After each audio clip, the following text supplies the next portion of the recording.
कई बार हम जानकर या अनजाने में अपने साथियों से या अपने आसपास वालों से ऐसे शब्द बोल देते हैं जो उनको बहुत बुरे लगते हैं और उनका मन दुखी हो जाता है। और कुछ समय पश्चात जब हमें ये एहसास होता है कि हमने उनको ऐसा क्यों बोल दिया तो हमको भी दुख होता है, लेकिन हम अपने कहे हुए शब्दों को वापस नहीं ले सकते। इसलिए जब भी हम किसी से कुछ बोलें तो हमें बहुत सोच समझ कर बोलना चाहिए और ये देखना चाहिए कि हमारे शब्दों से, हमारी बातों से किसी को दुख तो नहीं हो रहा या किसी के दिल में ठेस तो नहीं लग रही। और हमें कोशिश करना चाहिए कि हम अपने शब्दों पर लगाम रख सकें। मैं आपको इसी संबंध में एक छोटी सी कहानी सुना रही हूँ। एक गांव में एक रामलाल नाम का व्यक्ति रहता था और उसका एक बहुत ही गहरा दोस्त था श्यामलाल।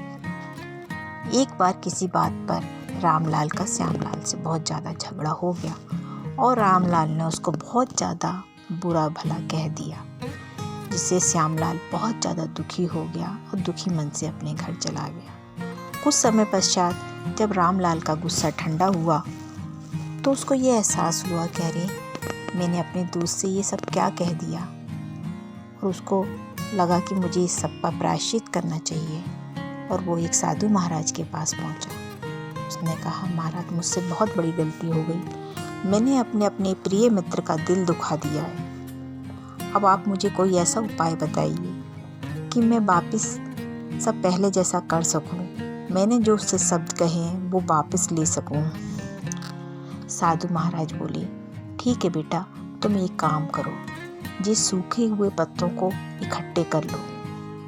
रामलाल ने साधु के कहे अनुसार सारे सूखे पत्तों को इकट्ठा कर लिया और उन्हें एक स्थान पर रख दिया। थोड़ी देर बाद हवा चलने लगी और सारे पत्ते इधर उधर उड़ गए।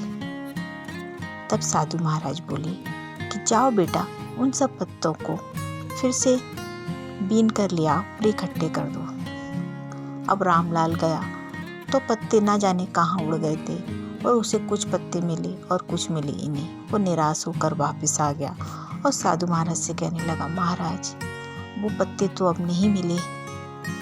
तो साधु महाराज ने कहा, बेटा जिस प्रकार वो पत्ते तुम्हें नहीं मिले, उसी प्रकार अगर एक बार हम किसी से अपशब्द कह देते हैं, कठोर वचन कह देते हैं, तो फिर हम उन शब्दों को वापस नहीं ले सकते।